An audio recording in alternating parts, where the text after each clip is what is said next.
Well, Frank, it's another semifinal weekend coming up, and you know, for a long time there was always these complaints. Oh, it's always the same old teams. It's the same. It's Mount Union. It's Carriveau and Baylor. I mean, we finally get something different, but the one things that never change is people saying that the East Region teams got the easiest way into the Final Four. I mean, really? Wait. Who said it this time?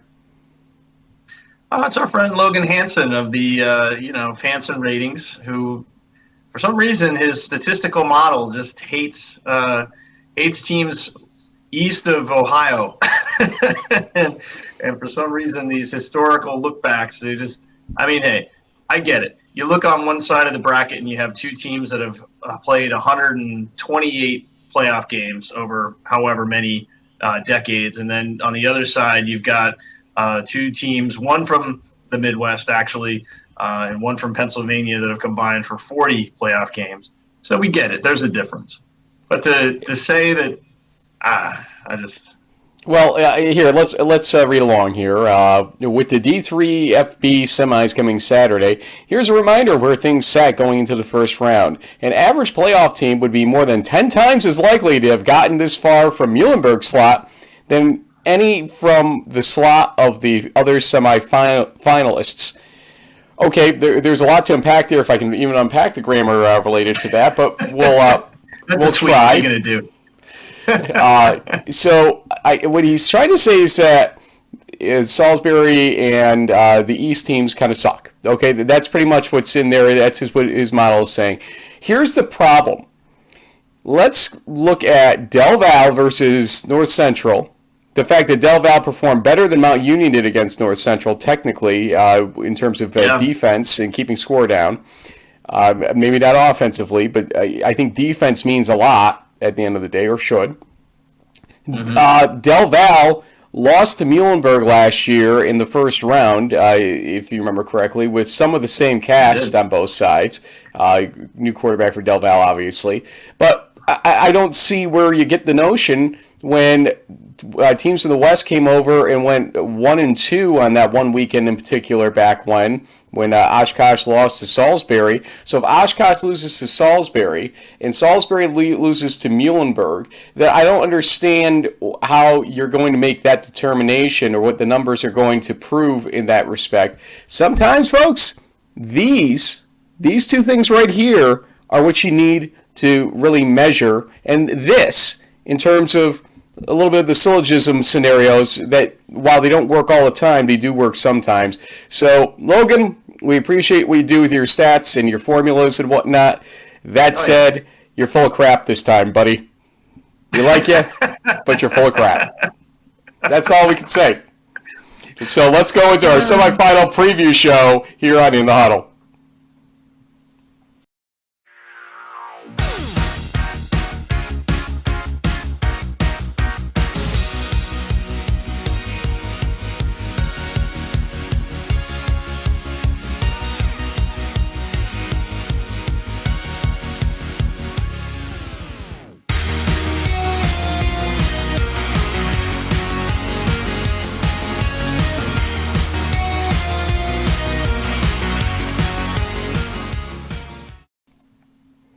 Did I represent the East well with my last statement there before the intro? Yeah, hey, it's one of those things. We've always kind of agreed to disagree on certain points, and certainly the last couple of seasons, the Centennial Conference has proved itself to be on par with all these. I mean, like you said, if the second place, well, technically the Pool A team from the WIAC got smoked by Salisbury in week 2. I know the final score was 5 points differential, but it was 24-0 when the third stringers were in there. The Titans were smoked by that Salisbury team. You can't tell me that. I mean, yeah, maybe over a 20-year time period, the WIAC has been stronger than most of the East region. Overall, sure, but that gap has really narrowed a lot. The fact that we're not seeing teams named Mary Hardin Baylor and Mount Union in the finals says a lot about what's going on in D3 football. So, at the end of the day, the Mules have to prove it against a North Central team, which I said in our last show, kind of ironically, they're They're the highest ranked team in the tournament. They're the only undefeated team in the tournament. And they're the home team. And yet there's going to be guys out there like Hansen who are probably going to pick North Central to beat them by 14 or 21 points when they've only allowed a touchdown over 3 playoff games against them. Is MIT on the same par as Central? Maybe. I don't know. I mean, they're still a conference champ. I mean, who knows, man? It's one of those things. Well, it's not just that, though. It's not just that. There were easy teams across the board, okay? SUNY Maritime, by all rights, belonged to the Mount Union bracket, I still think, and it could have traveled there. But because it would have been a second-round travel risk, they didn't let them go there. You know what? NCAA should pay for the flight if the number 8 team in a bracket that's really the number 32 team in the entire thing can beat the number 1 team in the entire thing when the bracket comes out. You know what? Pony up the money for the flight at that point, NCAA. I get what they're trying to avoid doing and everything else, and we know it better now than we did coming into the year. But that said, the games since the first round is a throwaway. It always is a throwaway, okay? The teams are like this in most of the brackets, except for a couple, like the 4 or 5s that do exist. And then the second and third rounds are what matter, and North Central, by all means, had the worst draw by having Mount Union in the second round. Guess what? They got through them, and then Del Val does well against them. So it begins to make you ask the question, which we do here, and we're going to ask again most likely in this show, was Mount Union playing at full strength and full capacity, or was their easy schedule, quote-unquote, according to many people, what kept them down all season, ultimately, from recognizing their full potential when it got to a team like North Central? These are the things that formulas can't take into consideration, but humans like you and I can. It doesn't mean we're going to be right. See Endicott versus Becker for details. But anyway, let's get to the tail of the tape. We have interviews from all 4 teams. We actually got this to happen this year. Probably thanks that one of them wasn't Mount Union, I'm guessing, because that would have been almost impossible with our track record with them. But nonetheless, we did get it. So we're going to go through the tail of the tape, look at who each team beat, in deference to Logan, and then come back and get your opinion on how this game should play out and who you're picking and who I'm picking, because this is also our lightning prediction show essentially being melted into this because there's only 2 games. Double down. Yeah, right. So let's start. You want to go west or east first? I'm going to give you the option in this one. I think we're let's do the left side first, because the Johnnies and the Warhawks are a great matchup between longtime Division III blue-blooded programs. These kind of schools wouldn't and can't exist in the East region. Let's put it that way. And there are reasons why they have been so dominant over the years. Once again, when you look at the statistics, I mean, both of these teams are just awesome. I mean, the offensive numbers for St. John's are through the roof. The balance of Whitewater is really apparent. I mean, they almost have identical passing and rushing numbers. I mean, they're just two great teams. Before you rush into that, let's go in a certain order here. Let's first look at how they got here. In the case of Whitewater, they beat Monmouth 35-10 in the first round. Then they beat Wartburg by a score of 41-28. And then last week, obviously, what was a shock to a lot of people in terms of at least the score distance, they beat Mary Hardin-Baylor, the defending national champs, 26-7. They were the presumed number 2 seed in their bracket, and that's why they're hosting St. John's, who probably is more a 3 or a 4 seed where they landed in their bracket. St. John's beat Aurora barely, 51-47. St. John's 55-26. Chapman 55-26. St. John's beat, and then they beat Wheaton 34-33. You know what happened? The missed extra point. So now let's look at the tail of the tape between these 2 teams, both standing at 12-1. St. John's offense is a plus 149 in terms of yardage per game. But the defense of Whitewater is a minus 21, or excuse me, minus 19. Good math, Frank. Mm-hmm. Now, that's interesting, and you begin to ask yourself, are the teams that they're playing passing the same eye test at the end of the day? You've got the WIAC and the MIAC, which are both good conferences. And so Great, great. On paper, this looks like a easy St. John's scenario with Jackson Ehrman having those 46 passing touchdowns against 9 interceptions, and Max Meylor with 9 passing touchdowns, 3 rushing, and 5 interceptions. The turnover margin for the team, so almost identical, +9, +8, just barely in St. John's favor. And the average score distance, point differential, is almost 10 whole points. Excuse me, I'm getting all choked up about this. 10 whole points in the favor of St. John's. So, this again looks like St. John's type of game, but their defense really does have to show up in this situation. That's what's really been kind of vexing them at the moments that they needed a defense to show up. They have to end the Aurora game to essentially, at least keep pace with Wheaton down the stretch there, and in the Chapman game down the stretch. But let's talk about defense in St. John's with Richard Carriveau. He is a linebacker for them. Great conversation we had with him, and here it is. Richard, thanks for joining us. First off, congratulations on the season. But, the postseason was a little bit in question for a little bit there. Let's go back a little bit. Obviously, the loss earlier in the season was a turning point moment, I think, for St. John's. Tell me how right or wrong I am about that, and how it may have actually built this team for a playoff run to the degree that you guys are experiencing right now. Yeah, I think you're absolutely correct. Since our loss in Baylor, we kind of rolled through the season last year and then this year. But with that loss, it kind of humbled us a little bit and made us really think about what we're working for and how special our team is right now. And so it kind of make us, buckle down and really focus on what our goals really. So. Take us through a little bit of the roller coaster ride from Saturday, because you guys were you were up, and then Wheaton comes back. They score that touchdown. I don't know if you were on the field for the extra point attempt, which was interesting to say the least. But kind of walk us through the kind of the lows and then the high of like, oh my gosh, we did it. I mean.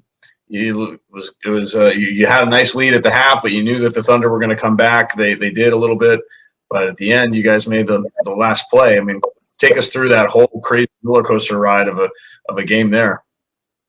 Yeah, we knew they were going to be the best team we've played. Obviously, this far in the playoffs, that's plays true. And yeah, we came in halftime. Very pleased with our performance so far as a defense, but we knew that they were going to come back. They're a very good team. They ground and pound it, and we kind of caught our little mistakes that we made in the second half. Came back strong, and we were kind of losing a little momentum there, but we stuck together. And then when it came down to the PAT attempts. Man, I couldn't tell you how I felt when the first one goes, misses, but then comes back because of the roughing the kicker. And then the second one goes wide right, the other one went wide left. So it's like, what are the odds of that happening? And very blessed and very thankful that we came out with that win. So. Did your team reach out to the lineman that basically ran into the touchdown and got flagged for the unsportsmanlike conduct? Obviously, for all the victory that occurs, there's got to be kind of a sympathy feeling there because how many times has he run into a touchdown and had to tell himself restrain himself from spiking the ball? We all know it's the rule. We all know it's when it's done, it's got to be an automatic flag. We get that, and we're not going to dispute that, and nobody else should be. But was there any kind of reach out by the team to sort of say, hey, it happens and you're a great player or anything like that? I don't know so much about – I think there's a guy, our nose tackle, J.W. Windsor, who might have messaged him. But after the game, we kind of all, went through the game and was, felt sympathy for him, and because he played his heart out. He's definitely their best lineman that they had, in my opinion. And he had so much passion for the game, and it kind of cost him in the end. But I don't know if exactly the coaches reached out or not, but yeah, I think we all kind of felt the same way though after the game for sure. It's a game of football for sure here, and so these things happen, the highs, the lows, and everything else. If you're not ready for it, you're not going to put on that helmet, or you shouldn't at the end of the day, because it comes with the territory, you know, in the pluses and the minuses. Let's look, though, at, you know, what's coming up here. You know, Jackson Erdman has been a special quarterback for your team, obviously. You practice against him all the time. Tell us what he means. As a senior, you've seen, you know, more than just Jackson Erdman in the practice rounds, obviously, you know, over there at St. John's. What has he added? What is he in terms of that force of a quarterback that makes him and your team so special right now? Oh man, it's such a big question because there's so many good things I could say about the guy. I think the ability for him to lead is just is unmatched throughout our team, and that ability makes the players kind of motivated to do their part. And the guy's a playmaker, so when we need him, he pulls through all the time, and it kind of just brings up the whole team for that morale aspect. And you know, he has a great relationship with every guy on the team. And so we kind of just all look up to him as our savior, I should say. Yeah, St. Jackson. But so our friends from the Around the Nation podcast, Pat and Keith, recently had a discussion around this term, which appears to be definitely happening this season, this Johnny Magic. And what exactly to you, Richard, is the Johnny Magic? Is it the two missed PATs? Is it just, you know, the 80-some tackles that you've been able to make throughout the course of the season? Is it a couple of you know, great plays here or there, or is it more of just a feeling that the team has right now? You know, getting these wins, you know, being in position now, you're one game away from a national championship. Is there some Johnny Magic happening, do you think, up there in Minnesota? Yeah, I think it's a mix of magic and I think hard work that's being paid off by all of us guys on the team here. But I think in every sport, luck and magic, I suppose, it plays a role as well. I guess the Johnny Magic in my sense would be John Glardy, who passed away a couple years ago, is looking down at us and giving us that kind of magic for us, and very blessed to have the supporters that we have. I think at the game last week, I heard there was over 20,000 viewers, and that's just incredible to me that the alumni are looking out for us and supporting us all the way through. So I would say, yeah, that's the Johnny Magic way. So I can tell you that D3Football.com, including me, that they accounted for about 6 of those viewers alone, because at the end of that game we were all messaging back and forth. But the Johnny Magic is definitely alive. I started my tenure at Stagg Bowl on the sideline a number of years ago. I think this is my 13th Stagg Bowl on the sideline, but it was Whitewater and Mount Union for a number of years, and there's Whitewater again. All of a sudden, after everybody kind of leaves them for dead out there, Whitewater's right back in the mix in the semis here, and it's a team that St. John's, although there's a lot of chatter about, hey, old friends, how you doing?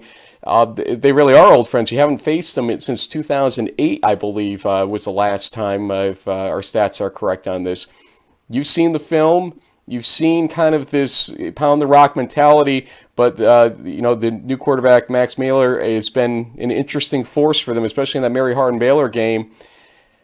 How does this team look to you on film, and how do you beat them? Yeah, like you said, they're a ground and pound team. They're going to test our defense and see if we can hold up against their run aspect. They're going to probably do some things like they did against Meylor and Baylor as well with the RPO. They can see that has worked with Wheaton as well. But I think, yeah, they're going to stick to their guns and try to ground and pound it. And I think that plays into our strength. Our defense is definitely predicated on the run. And so it's going to be a dogfight, to say the least. That's for sure. Yeah, I mean, I know that in the MIAC, you guys face some pretty strong and big teams, but I have to imagine. I mean, even for even for me, and I go watch NFL games on Sundays. I mean, there's some guys on that offensive line for Whitewater that must be some of the biggest Division III players out there. I mean, and so for you as a linebacker, when you're having this this triage of running backs coming at you, is part of the strategy here to try to is a swarm to the ball, maybe punch the ball out, try to force turnovers or something like that to make an extra play, or is it really just we'll give a yard or two here or there, or we'll just try to keep blitzing, doing different things to get in the backfield to disrupt their timing? I mean, because the best way you beat a big guy is just be faster and get around them or something, I guess. But for you as a player, I mean, what do you look at it from this as far as the biggest challenge aspect? Yeah, they definitely have some of the biggest guys I've seen yet. And looking at 77, he seems like the biggest and probably the meanest. And he's on my side of the ball, so I'll be going up against him. There you go. And I'm happy to do that for sure. I'm up for the challenge. But yeah, I think the biggest thing is the least amount of contact with those guys. Because that's their strength, is they want the contact, and they want to push us, move the ball a little bit. But I think the biggest thing in my head is our coach, Dumonso, D lineman coach. He always says, give a little to gain a lot. So we'll give up a little yards, but in the end, I think the turnovers we'll give it the ball back to Jackson, and he can make some plays for us as well. What would it mean for you personally as a senior to get to Shenandoah, Texas for the Stagg Bowl this year? Obviously, your team has not made it that far, and the team itself, the Johnny's team, has been, about 15 years or so since they have visited the Stagg Bowl. So what would it mean for you to be in a senior class that helps return the team to the Stagg Bowl after that long of a pause? Oh, man. It's kind of like it would be a speechless moment, I guess. All the hard work that we went through, the challenges in the past that we've gone through, all the time and work that the coaches have put into this program, it would mean everything. And for the guys in the past who didn't get the chance, or just kind of honoring those guys in the past would be the biggest thing in my mindset. And it would just be kind of an award, so to speak, to be down there in Texas, and a blessing to kind of show off what we can do. So, well, Richard, you guys are just on the doorstep of it. Go ahead, JB. Well, I was just going to say, Richard. I mean, other than football, I mean, you're coming up on your senior year. I don't know if you're one of those seniors that has an extra year of eligibility. We've had a couple of those on the show, but if this is it. What are some plans that you might have for after graduation? Are you going to stick with football, maybe get into coaching, or is there something that you've been pursuing academically that you're going to maybe get a job in downtown Minneapolis or St. Paul or something there in the Twin Cities? Yeah, I actually I'm trying to go into law enforcement, so I'm trying to achieve some goals there, and I'm pretty far in the process. And actually, Madison, Wisconsin. Their department there had a couple connections, so that's really exciting. Yeah, we'll see if anything else takes me, towards that path. If not, coaching has always been a dear thing to my heart, so we'll see what happens there for sure. Football it can't leave my life, that's for sure. See, in this interview, he comes across as this really nice guy, but I know on the football field, he's a little bit of a beast out there. So law enforcement may fit the profile a little bit, Richard. I'm seeing this now. Yep. I see the picture, your roster picture and everything, the hair going wild and everything in that picture. So. Oh, you're on to me now, huh? You're on to me. Yeah, oh, yeah. I like it. Well, listen. You may not watch our show much, since we normally do East Region during the season, but obviously in the playoffs we spread out a little bit. And the one thing we offer our player guests always is shout-outs to any family, friends, teammates, anybody that might be watching. So, Richard, I want to make sure we're getting it right. Carriveau, correct? Carriveau, yep. Wow, that's We should. impressive. Well, trust me, it is when I get it right. Richard Carriveau, it is your shout-outs. I'd love to give shout out to my parents, obviously, my sister in North Carolina, my grandparents who always come to the game and support me, as well as my my aunt and uncle, Dan and Georgette, and the rest of my family who continues to support me, and all the Johnny fans who continue to support us throughout our journey. We appreciate and love you all.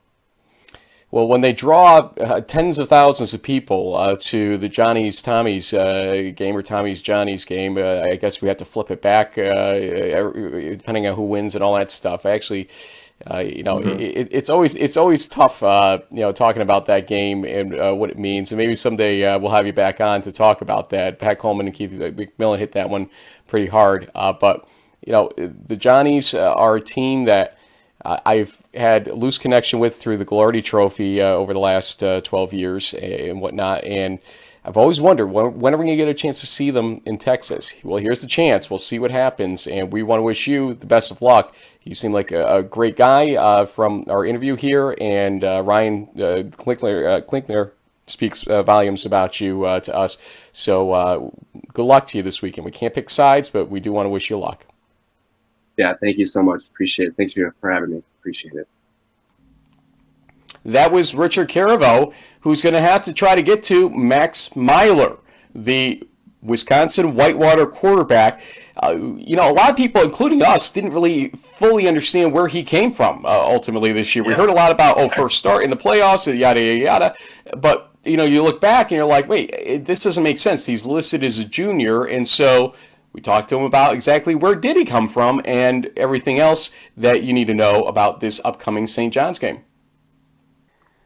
JB, a lot of people want to get to know this man here. First thing we're going to do, Max, because everybody seems to have a different pronunciation of your last name, and for goodness sake, you've earned the ability to be called the right name. Go ahead, pronounce your last name for everybody in this country. It is Meylor, Max Meylor. A lot of even the announcement at Whitewater is Meylor here and there, but it's Meylor. So it's like Miler if we were doing a phonetic spelling of it, Meylor. Yeah, absolutely. Okay, Max Meylor. Where the heck did you come from, my friend? Because we had no idea who you were coming into this season, and that's not to say that you didn't have a good high school career and everything else, but I mean, you did have some experience early on in the season, and what a lot of people don't seem to realize about you is that there's been a progression with you throughout the season. That I think it was the St. Xavier game you had most of the snaps, if not almost everything in that game earlier in the season. Then you kind of got relegated back to the second string, it seemed like, and then you come back in, especially in the playoffs, Monmouth game, etc., and you've been on fire. What has your progression been, and have you been fighting for the job every week? What's been the story for you as we've gone along here? Yeah, so I transferred in last semester. It'd be the spring, so for spring ball. There was about 6-7 quarters. Me and Zach Olis, we kind of took the rank with the two top guys. Start of the year, he earned the spot. He deserved it. He had some injuries, and then effectively it just didn't work out. And then I got the call first week playoffs, and ever since we've been just rolling. So it's been really fun. Yeah, tell us a little bit about how fun it was last Saturday down in Texas, other than the fact that it was probably a little bit warmer than it is right now in Wisconsin. But you guys seemed to, you had a game plan that was going to be to run the ball and to try to keep the crew offense on the sidelines, and you did that pretty successfully. I mean, it must be nice having, like 3 different running backs you can just hand the ball off to and get the job done behind that big offensive line you got. Yeah, game plan was basically bully the bully. We went in there thinking we're pretty tough guys, and we knew they're big up front, they're long, and the secondary. And really what it came down to is we were more physical up front, and Alex Pete, Ronnie Ponick, and we were just running the ball as hard as we've ever had. And Jared Ware had 2 touchdowns, I believe. So you get the 3-headed monsters back there, and we're rolling. Yeah, Jared Ware was something to watch out there. He just wouldn't be taken down in a few of those plays. He was incredible. Around halftime, though, things were getting a little interesting because you guys outplayed Mary Hardin-Baylor by all rights in that first half, and yet Tevin Jones tips. It looked like he almost tipped the pass to himself. Can't tell if somebody else tipped it to him, but Tevin ends up with the ball. What were you saying to yourself and to your team at that point? Because, okay, it's 10-7 at halftime, so it's still a close game, but they could have almost gone in to tie it or to take the lead on what ends up being kind of a freakish play at the end of the first half. Luckily, your defense stepped up, but did that kind of get you guys almost out of your own heads thinking, oh boy, we're doing so great, and be like, oh my goodness, we're on the ropes a little bit suddenly? Yeah, absolutely. First half, I'm sure we had easily 100 yards rushing, and got a tough call on that slant route. He popped it up, and number 5, their linebacker, caught it. So I was a little nervous because, that was around the 50-yard line, and luckily, our defense was stellar in that next series. Yeah. Jordan Brand, I think, had a couple sacks, and they got my back, and I was so stoked knowing that. I think they went back like 20 yards. They didn't even get a single yard. So, no, yeah, it was all going backwards. It was a pretty impressive, performance. But one of the things that I kind of learned a little bit about this game from our friend Keith McMillan on the Around the Nation podcast was there are a lot of guys from Whitewater who were remembering last year's game where the Warhawks came up a little bit short against UMHB. You being transferred in, didn't play in that game last season, but what were some of the other upperclassmen, other juniors and seniors who might have been in that game last season, kind of talking to you, I guess, newer guys about what it meant to go down and finally take one away from the Crew? Yeah, Crew, the MHB, they're a tough team, and playing in that stadium's even tougher. That was probably one of the most fun games I've ever played in. So just handling their fans, handling their athletes was tough for them. But playing them, getting all that film from last year, seeing what they do, just made us hungrier. I know the O-line, they were just all week just talked about mashing them up front, and we did just that. So, indeed, I mean, the time of possession, I've never seen a playoff game that imbalanced in time of possession. And the question I guess I have for you here, the question I have for you here becomes this: without giving away the house secrets, you got a Jackson Erdman character coming up in this St. John's game coming up, who is, probably a better quarterback than Jace Hammock is. Your defense is going to have a challenge there. So is the offense going to be relied on for the same basic idea, which the bully mentality that you guys employed against UMHB? Gives I guess, kind of an outline here without giving us specifics so that Coach Bullis doesn't call me up and say, Frank, what the hell are you doing? Yeah, well, really, we went in that game not thinking about time and possession.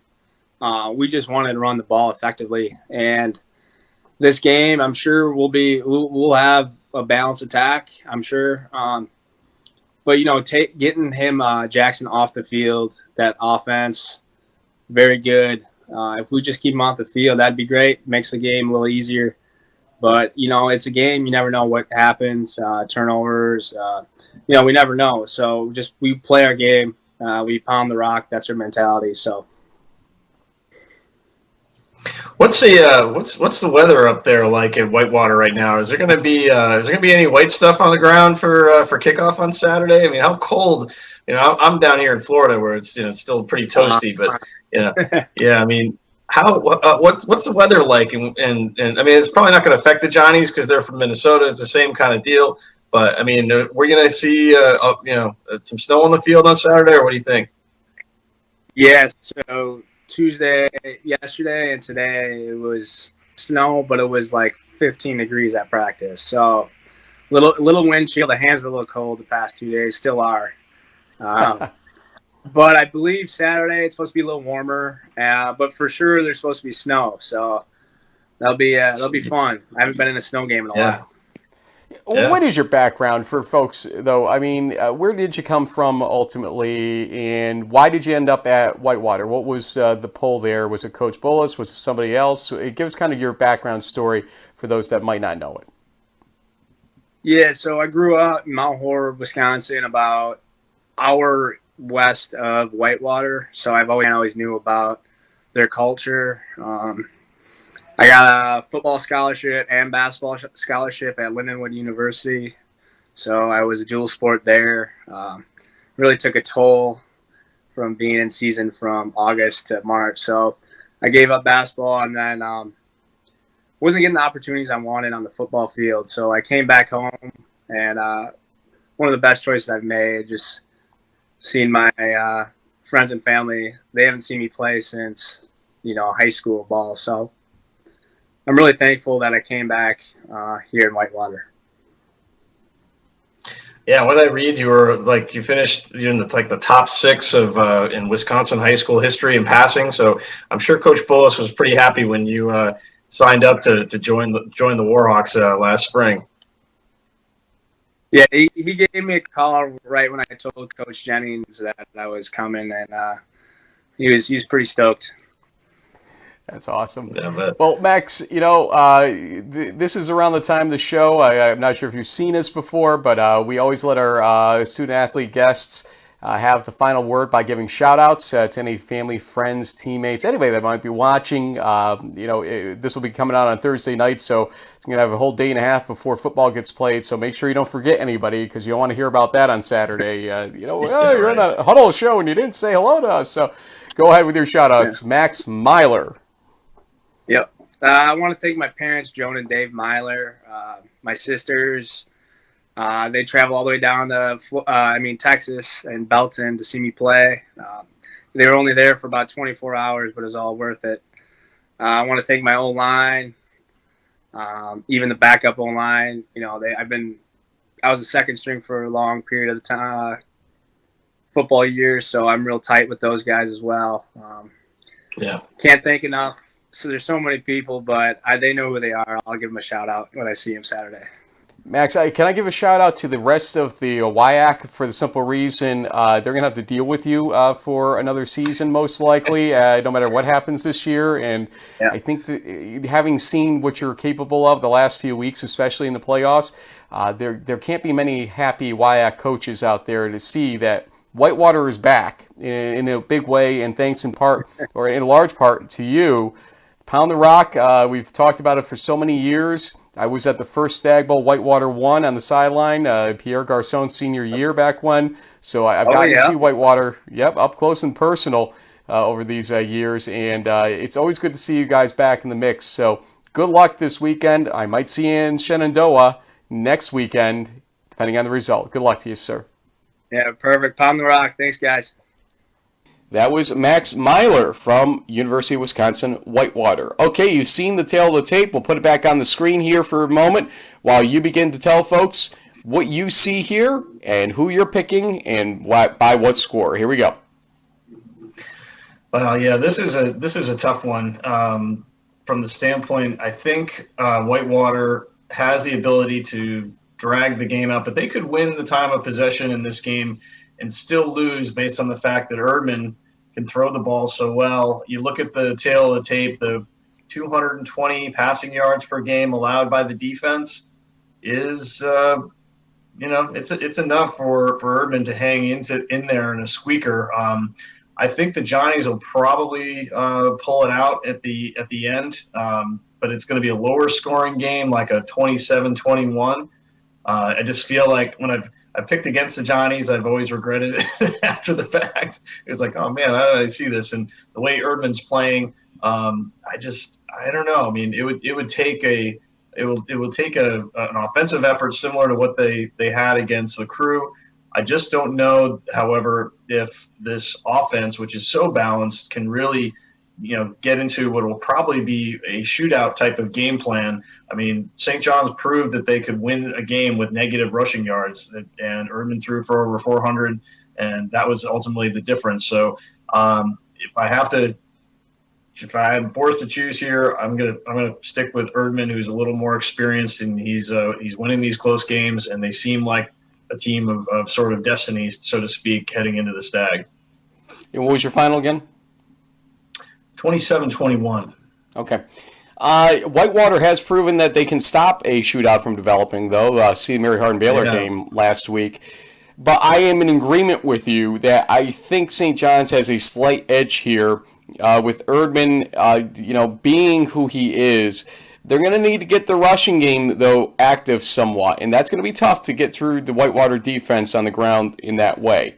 So the 150 average, they have to at least make that average, if not surpass it, I think, St. John's, to win this game. I think it's going to be relatively, compared to most St. John's games, low scoring, but not low enough for Wisconsin-Whitewater to win it, is my idea. 28-24 in favor of St. John's in this game. So we agree on that one. Now the question is, do we agree on the next one? North Central at Muhlenberg. Let's talk about how these teams got here. Again, Muhlenberg playing essentially from the number 2 seed in the upper right-hand bracket, had beaten MIT 38-0, had beaten Brockport 42-0, and then beats Salisbury 24-8. They've given up only 8 points in 3 playoff games.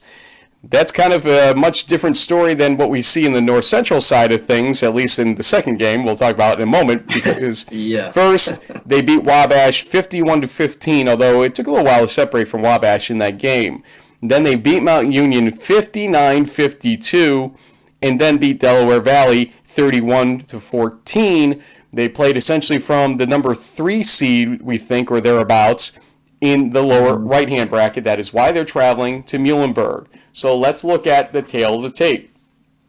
Muhlenberg is the only team remaining that is undefeated in these playoffs. North Central 12-1, Muhlenberg 13-0. North Central has a decided advantage in the offensive numbers, 140 yards to their advantage there, and the balance is basically 3/5, 2/5 in favor of the pass, whereas a little less balance, more toward the pass actually, percentage-wise for Muhlenberg, believe it or not.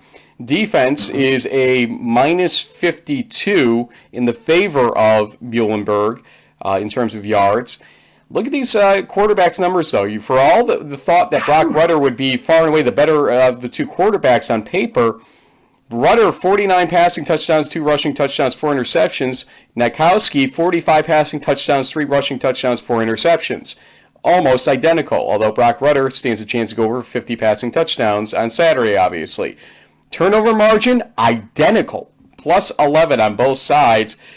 A plus 5.8 point differential in the advantage of North Central when it comes to point differential. Well, now, a lot of people would not have expected to see some of the parity on this sheet that exists, although they might downplay it as, oh, it's just against East teams, which is not true. It's against South teams when it's Muhlenberg, folks. Don't forget that fact. So let's talk to some players. First, Broc Rutter. We have him here, and I learned earlier today that he is a Ghilardi Trophy finalist. We'll see how it goes for him. Congratulations to Broc Rutter. But we talked to him about your misspelling of his name. Actually, no, we talked about that afterward. But we, 2 T's, not 2 D's. We got that right now. But no, great talking to him about just North Central, about his history. He, too, was a transfer like Meylor. Just how Del Val was and how they're going to face a team like Muhlenberg. Here you go. Broc, I guess the first question, I know we're 2 weeks removed from it, and nothing against Del Val, because we're going to talk about that game too, but have you sort of fully digested what this playoff run, including the win at Mount Union, has really meant here, or how this has happened? Or is this still kind of a surreal moment or 2 or 3 for you right now? Yeah, I think it's still kind of surreal. We're just living in the moment and taking it one game at a time, and we're blessed to have this opportunity and been able to be on this run. We were so blessed to be able to get in the tournament. So once we got in the tournament, we switched our mindset to let's go win this thing. We've had this goal since the beginning of the year, and we felt like we had the team to do it. Even after the loss to Wheaton, we still felt like we had a very talented team and team that can make a run at it. So when we got in, we thought, hey, let's go do this thing. And we've been playing our best football when it matters, and we're not done yet. We're not satisfied. We have bigger goals ahead of ourselves, and we're just enjoying the ride and taking it one game at a time. Speaking of Wheaton, were you guys surprised to see the ending of that game? I mean, I imagine you're busy playing, your own game, but when you heard the news about how everything that transpired, was there a little part of you that was kind of hoping, hey, maybe we'll get these guys, back in the Stagg Bowl, or is it just, it is what it is? Yeah, that was a tough game for them. Two great teams, and we knew how talented Wheaton was, and we were really thinking if we can make a run at this thing, maybe we'll get another shot at them. But we're just worried about our side of the bracket and our own team. And Wheaton's a great program. They have obviously great players, and they beat us earlier in the year, and we felt like we matched up very well with them, and it was two great teams. So it would have been great for our conference for both of us to keep going, but we're worried about what we can control, and we're going to keep on going and keep pushing forward and try to represent our conference as well as we can. Not going to let you off the hook too fast with the loss, though, because we were talking to St. John's about this a player earlier. Did you learn a lot from the loss, and were the lessons perhaps enough to help you guys achieve what you have since that loss to become better, to maximize your potential to this point? Yeah, I think you could take a loss two different ways as a team. You could either come together as a team and realize that you have a lot of stuff to improve on and that you got to work on, or you could fall apart and hang your heads on that loss and take it hardly and not get better. But our team came together and made us closer, and every single day in practice since then we've had one mission in mind, and that's to get better every single day and take it one day at a time. And I think we've done a great job of that. You got to give credit to everyone on our team and our coaches for sticking together and hanging in as one unit. We always say fight one more round, and we've done that every single day since that game, and we handled that loss really well, and it's made us a lot better, I think. Yeah, I certainly think that it seems like you guys have learned from some of the adversity, and you encountered a little bit of adversity in the second half of last Saturday's game when the Aggies, who looked like they might be in trouble, down 17-0, kind of came back and scored on you guys pretty quickly. What were you telling your offensive huddle, when you guys had a chance to respond to these 14 points? Was it just kind of, we'll stick to our game plan, we got this, or was there something else, an adjustment that you guys saw that helped you kind of take that next step and put that game away? Yeah, I think we kind of relaxed a little bit after halftime, and it's a great lesson. You deal with some adversity all the time through football games, and it was great to see how we responded to that adversity. Our offense came together, and we said, hey, if we go out and score every single time, it's going to be hard for them to come back from this. And we had a little fluky play, had an interception, and you got to give credit to Del Val. They went down and scored. They're a great team, so you got to expect that from them. But we went down on a 9-play drive, I think, and scored a touchdown, and that's what you want to see coming off some adversity. That's huge for our team. Past couple of years, we've struggled with that. Teams getting momentum like that, we haven't responded very well. So I think it was great to see all of our leaders come together and say, hey, let's go do this thing. Let's learn from this, and let's go out and respond and score another touchdown here. You're up on the road next to Muhlenberg, which is ironically another Pennsylvania team, even though the regions are different between the two teams that you're facing. Del Val was an East Region team, Muhlenberg a South Region team. Go figure that one out. We can't really, but it is what it is. But here's the overall thought that we've been running into, because we've underestimated the Centennial Conference ourselves here a little bit throughout the season, but these Pennsylvania colleges with their defenses seem to be extremely powerful things, especially right now, it seems like. You saw what Muhlenberg did against Salisbury. People call me crazy for suggesting that Salisbury would score 10 points. They only made 8 points in the end in that game. What do you see in that Muhlenberg defense that's especially similar to what you faced in the Del Val defense? What's different for that matter, and how do you beat a team like Muhlenberg in that situation? Yeah. I mean, you said it. They have an outstanding defense. They have a great D coordinator. They're very disciplined. They have one of the best fronts, probably the best front we've seen all year. So that's going to be a great challenge for our offensive line. But we've said it all year. We want to be the best offense in the country, and we've played top 3, top 4 defenses in the country. So we love it. We love the challenge, and we're excited to be able to go up and compare ourselves to the best defense, one of the best defenses in the country. And like I said, they're a very disciplined, very well coached defense. They tackle well. They play their scheme very well. So it's going to be a really fun challenge for us this week, and we're looking forward to it. I mean, this is what you want as a football player. It's the semifinals. You're going up against what people say is the best defense in the country, and we've seen it on film. We're ready. We're ready to go out and prove that we feel like we're the best offense in the country and one of the best teams. So we want to go out and prove it. Yeah, I mean, statistically, you're having probably one of the best, quarterback seasons in D3. I don't know about history, but regardless of how this weekend goes, or maybe next Friday night, if you end up playing in the Stagg Bowl, has any pro scouts kind of been knocking around there in Naperville, being like, hey, maybe you can play at another level, or are you just really trying to focus on wrapping up your senior year and then see where things go from there?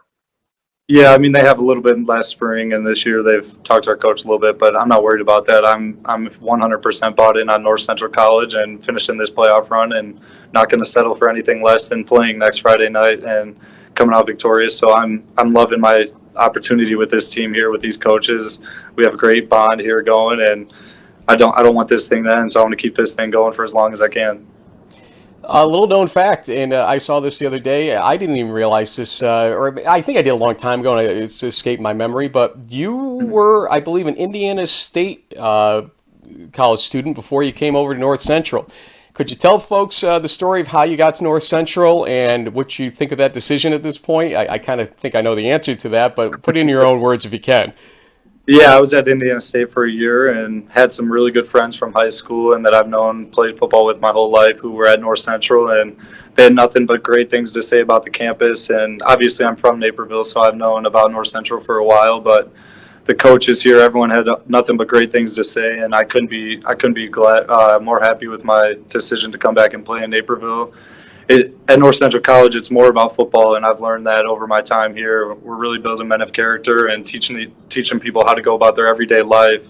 And obviously, we're going to win some football games. So it's been an outstanding experience and the best decision I could have made, and it's been the best 4 years of my life. So I'm glad that I came here. Yeah. So Broc, we sometimes we ask people who've had the opportunity to sort of see the outside of the Division III world and then into the Division III world. What's sort of the why D3 either moment or thing for you that's made these past 4 years so great for you? Yeah, I think, like I said, our coaches do such a great job of making this more than just football. I mean, we talk about 2 times a week. We have meetings where we don't even talk about football. We just talk about relationships and the relationships we formed and how to build off those relationships and how to move forward. It's not about 4 years. It's about the next 40 years, teaching guys how to go about that. And Coach Thorne, Coach Spencer, all these guys are such great people off the field and on the field. And they teach us so many valuable lessons that you can't learn anywhere but a football field and in these classrooms where we talk about life. And not many football coaches out there will take the time. We spend about an hour, 2 days a week talking about just life and different experiences through life and how to go about those, and the love that this team has for each other. It shows on and off the field, and I think that's one of the biggest parts on why we're still playing this. Saw Coach Thorne's father join you guys in the chant at Mount Union, and that had to be a special moment. Obviously, the younger Coach Thorne has been your coach through your time at North Central, but can you kind of take us through that moment? I know a lot of it is surreal and maybe not fully digested yet, but just that end of game situation, and what did Coach Thorne, younger and older, say to you at that point after that win? Yeah, man, older Coach Thorne, his father, he's such a great guy. I've learned so much from him. He hasn't been our head coach, but he's been around the program so long, and he's one of those guys that's just such a great person. You love to be around him, and we couldn't have been more excited to get that opportunity and that win for both coaches. But older Coach Thorne set the foundation for this program. He set all the values and made it known from the beginning that we're going to build this thing through relationships, and that's going to help us win football games. So it was so great to see that, and for him to be able to experience that on the field with us at Mount Union was unlike anything else. It was awesome for him, and I know he'll be there this weekend, and we want to keep this thing going for their family and all they've done for this program since 1999 or whenever it was. They built this thing from the ground, and look where it's at now because of them and because of the relationships they built. Well, Brock, we've it's been great to get to know you a little bit. We'll be watching your game for sure this weekend. I now officially know that Rutter is with two T's and not with two D's. I messed that up on a slide a couple of weeks ago. That was my bad. No Autocorrect tricked me.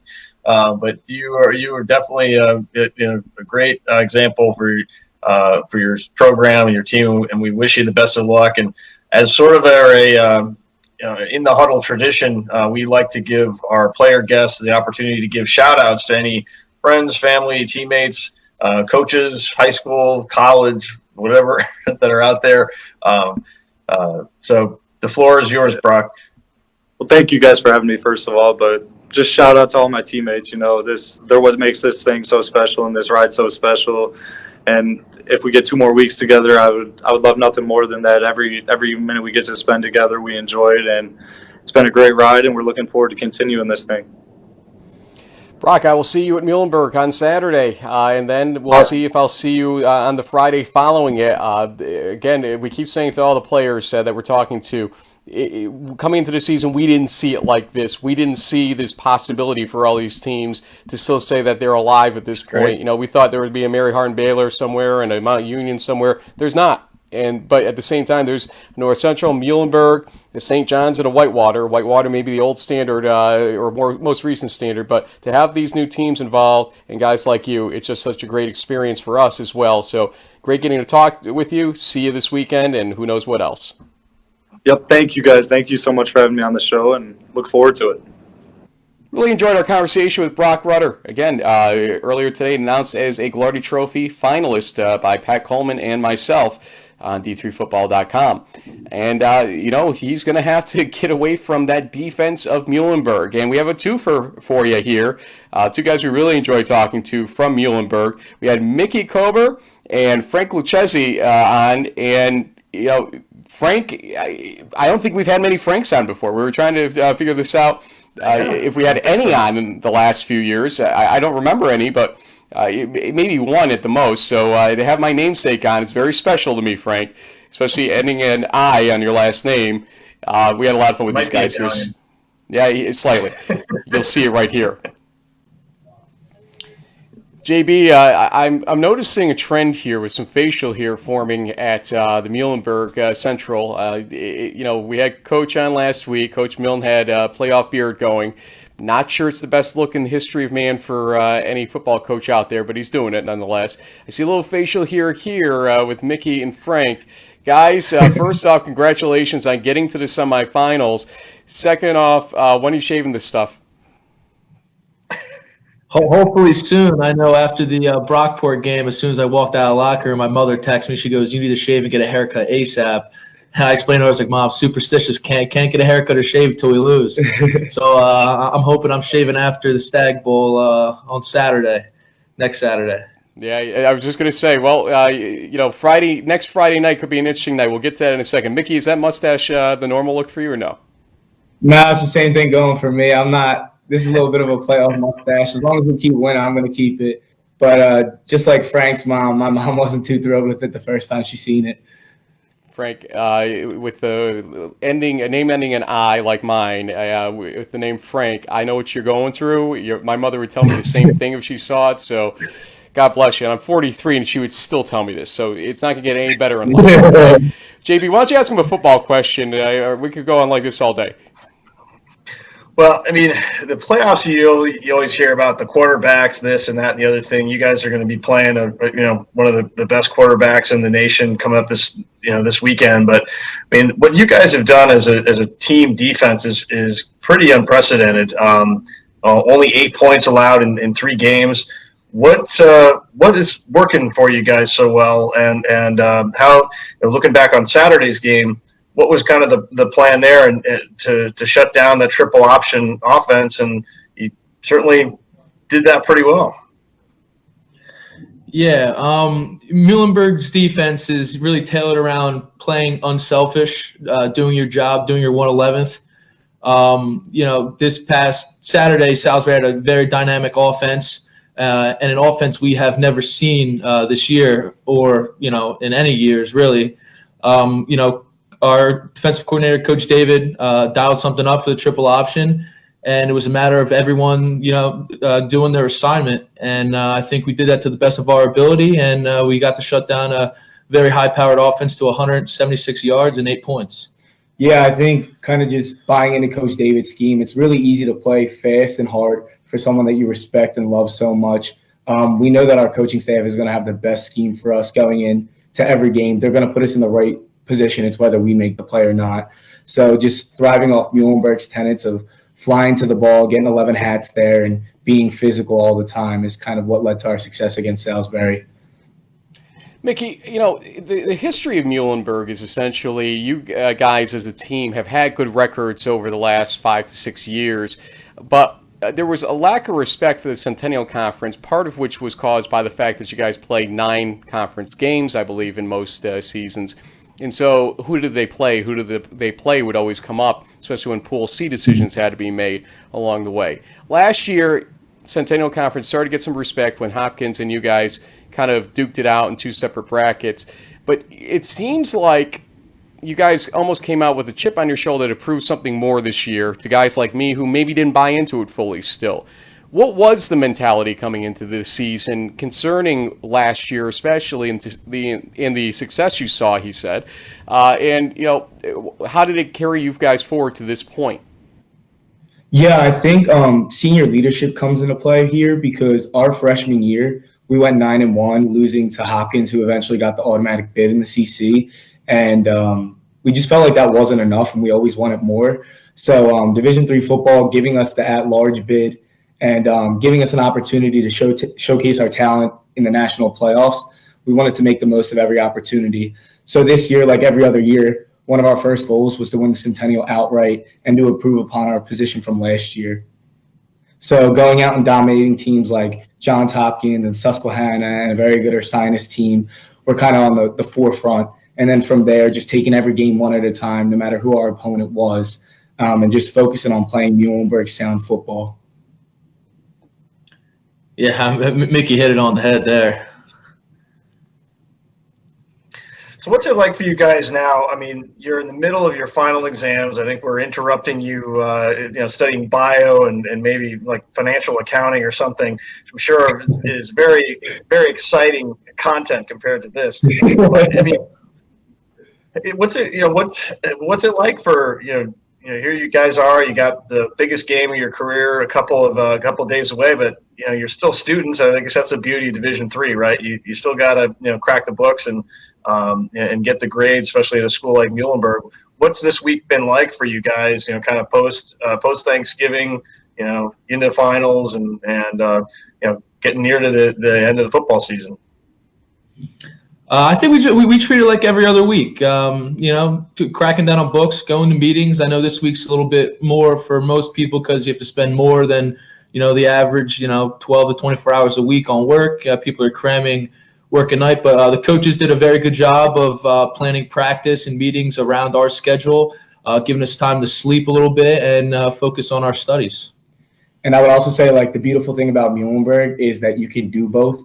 You can be a student athlete and first and foremost get those books done, but at the end of the day, there's not many opportunities to play in a Final Four, and we just want to get after it on every aspect. We're using Muhlenberg kind of maybe our academic or athletic ability to get here and then just using it as a vehicle to reach our full potential. An interesting thing developed this season, obviously, or this postseason. You guys kind of were in the bracket of doom last year when it came to quarterfinal time, and that team called Mount Union loomed. What was your reaction when you guys saw if you got through the quarterfinal this year, which obviously you couldn't take for granted because you had some great competition in front of you, but you were going to be facing off against a team other than Mount Union? We weren't sure exactly who it was at the time. But, I mean, what was your reaction when you saw them lose? And, let's go a step further. Now that you see Mount Union lose to North Central, what does that tell you about this North Central team overall? Yeah, I can take this one. Anytime you beat a Mount Union, you have a very solid football program. We've watched a lot of film on North Central already. Their offense is super impressive, and us being two defensive guys, we know we have a lot on the plate that we have to handle. But we're excited for the challenge, and that's kind of the reason why we come to Muhlenberg. We don't want to be in the games where we blow teams out. We want to be in the close games that matter the most. Yeah, also building off that, we treat it like every other week. Any team in front of us, we're a very confident group of guys. You can put anyone out there, and we're going to play to the best of our ability and make you earn the win. Do you guys? The dogs are treating it like any other week too, guys. Don't worry. Here we go. Yeah, she's barking at the guys fixing the yard. What are you gonna do? All right. So Mickey and Frank, I think Mickey, you're from the Philadelphia area. Frank, you're from New Jersey. What do you think about this whole Muhlenberg as a South region team? You guys are East Coast guys, right? We have the Philly special going on. I mean, when people are talking about Muhlenberg as a South team, are you kind of like South of what? Yeah. I mean, most of my buddies went Division III are playing in the MAC in the East region. So, I mean, it's kind of confusing that we're a South team, but we don't really care if we're North, South, East, or West. I mean, we're going to compete with the best of them. So, I mean, it is kind of odd to consider ourselves a South team, though, I would say. I mean, I don't know what Frank thinks about it. Yeah, I'm right on board with Mickey. I was definitely a little confused with the whole South region thing. I definitely, look at us more of an East region team, but like Mickey said, in North, South, East, or West, put anyone in front of us, we're going to play to the best of our ability, and that's that. The moment is big, no doubt here. You guys, especially Frank, keep saying that you treat it like any other week, but obviously this is a moment here for Muhlenberg, almost history to a certain degree for any team in our lifetime not named Mount Union, Rowan, Whitewater, or Mary Hardin Baylor. To be honest with you, there's a chance to go to a national championship. Is this surreal at all to you guys? I mean, at all? I respect the fact that you say it's like any other week, but hey, you're talking to Frank and James here. Come on. What is this moment? If you had to define it for what it probably means to Muhlenberg football, going back and going forward, essentially. I mean, I think Muhlenberg is a program that's rich in tradition and history. I mean, our senior class is the last class to get recruited by Duke Donnelly. And kind of one thing that Coach Millen says is he says always embrace the moment. And I think we're doing that to our fullest ability by taking it one game at a time. But we know deep down in our hearts, this game is being played for all the alumni that came before us that wasn't privileged enough to play in the Final Four game, whether we had the talent or not. And, of course, this senior class and the rest of the team, we play every game for Coach Duke Donnelly. With his passing, it's always been kind of a staple for us to say a quick little prayer to him because we know he's watching over us and we want to make him proud. Yeah, you're good at this, man. Well, listen, what does dig in mules mean to you, Frank? Because that's kind of the Twitter handle, and it's something we've heard for years. What does that mean to you, Frank? Yeah, digging mules was our motto freshman year when I came in, and like Mickey said, me and him both got the privilege to play on the defensive side of the ball as freshmen under Duke. And dig in is really just I'm going to use the word dig in again, like digging deeper, wanting more, and putting your foot back, and really. Sorry, I drew a blank there. If you want to. Yeah, so digging in for us, I mean, we do it when our back's against the wall and adversity kind of hits. It means a lot of things. I think that's why it's kind of the staple of our program. When you're tired and you're in that squat rack and you need a little bit extra motivation, you look right out from our facilities onto our field. You just dig in and you get it done. When the rubber hits the road, just finding a way to win at any cost or by any means necessary. Well, these guys are great, Yeah. JB, no doubt, and we're going to be digging to see what's going to happen here on Saturday. I will hopefully be there at Muhlenberg. I understand I will not be getting any chili from Coach's wife, so I'm going to be in suspense on that one. These guys are going to eat it all, man. Yeah, that's a good point. But, guys, our policy here, as I drop my microphone here, is to give you guys the final word insofar as you get shout-outs. And, we've never... actually, that's not true. One other time we've had this opportunity with Brockport a couple of years ago in the semifinal against Mary Hardin Baylor to offer up semifinal-bound shout-outs here. So, you know what?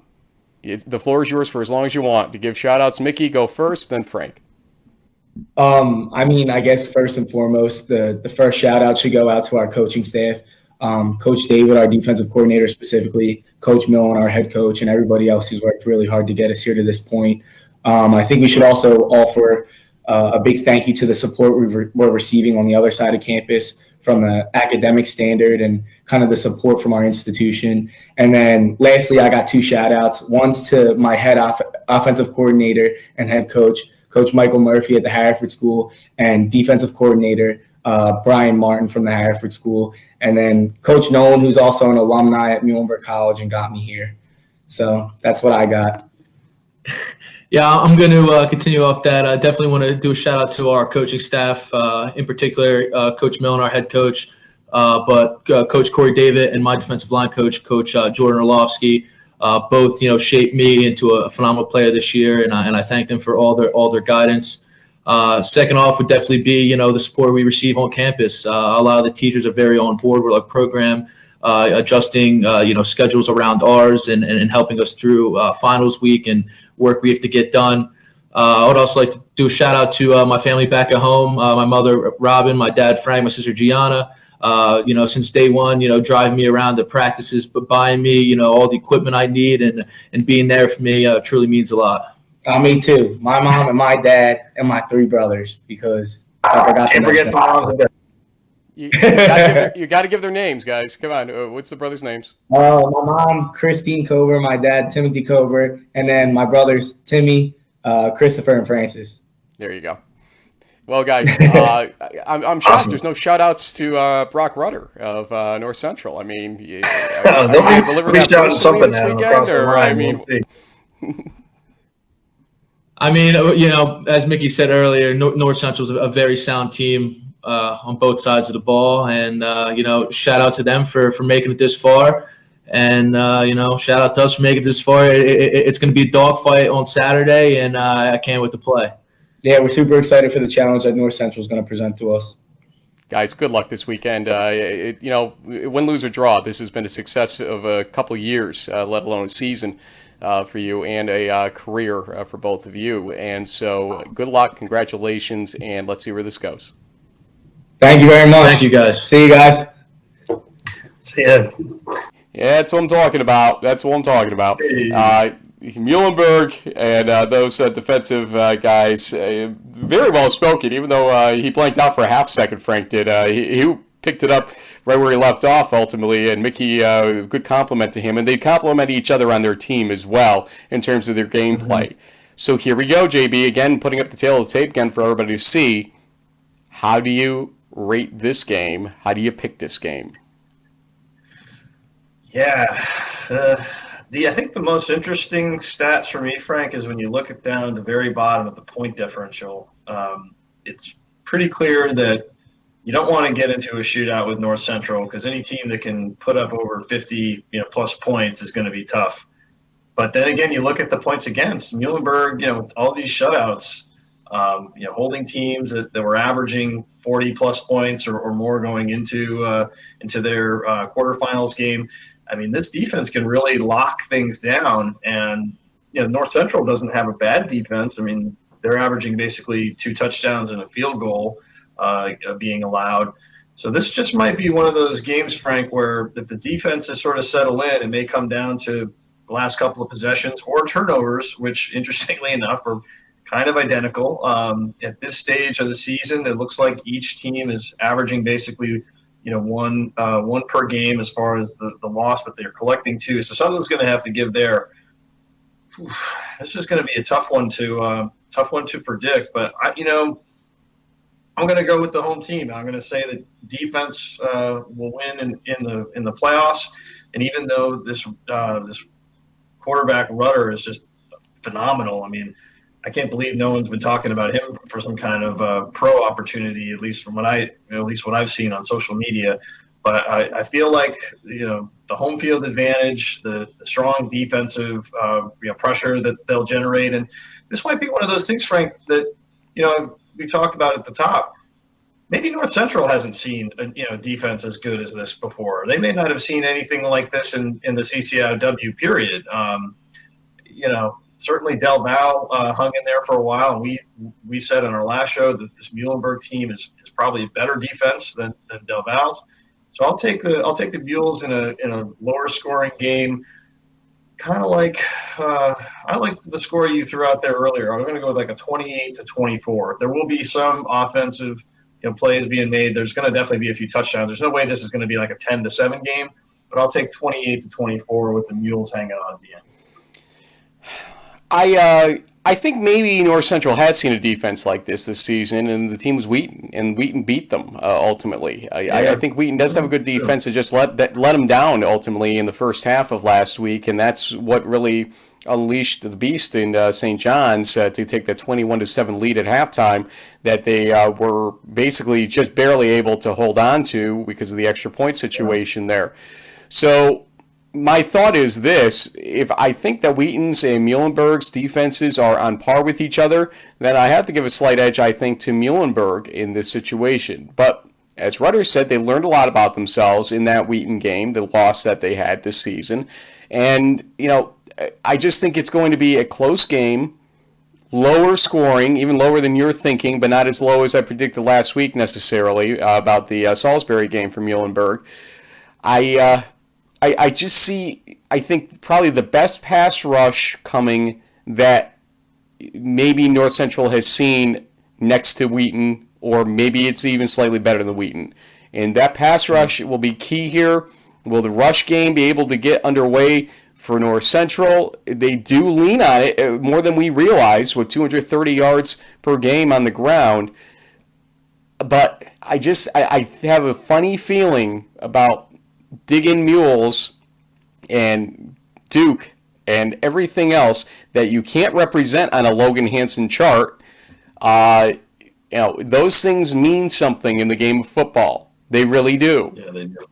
Yeah. And that passion, that drive, that connection, that team spirit that they have is worth points. How many? I don't know, but I'm going to say Muhlenberg wins this game 21-17. Same distance, just a little bit lower on both sides of the ledger coming up. Interesting. All right. So we agree on the semifinals, even though they are not clear-cut semifinals. I'm kind of surprised by this. I knew where I was going with this before the show started, but I wanted to hear your reasoning to see if there was anything that was going to steer me, and you actually went in the same direction both times. So interesting there. Saturday, I'm going to be at Muhlenberg doing some pregame and halftime and postgame stand-up work from there. We're not going to do an official live show, but we're going to do some work, get some Twitter video out there as we normally do as well. And the games are available on ESPN3, don't forget. This game is kicking off at noon. Staggered start times finally. I mean, so the Muhlenberg North Central game will be at noon, and then I believe the Whitewater Johnny's game will be at 3 Eastern, basically 2 Central. So you'll be able to kind of focus in on this game. Again, we'll have coverage for you that you won't find on ESPN3. They do a great job, but obviously this is not their home in terms of Division 3. So you'll want to tune into social media or even after the games to see what we posted. If there were any questionable plays or touchdowns you wanted to see again, we'll try to post some stuff up there so you can see them. JB, that's it for now. We will not have a live prediction show because we did the predictions here. We will talk to you folks on the other side of the weekend, essentially. And stay tuned because In the Huddle does not end yet. Just because we put out tweets saying we're closing up for Season 12 doesn't mean we're closed yet. We're not. And we will see you next week in some form as I head down to Shenandoah, Texas for the second year. The last year, the Stagg Bowl is down there. Thanks, folks.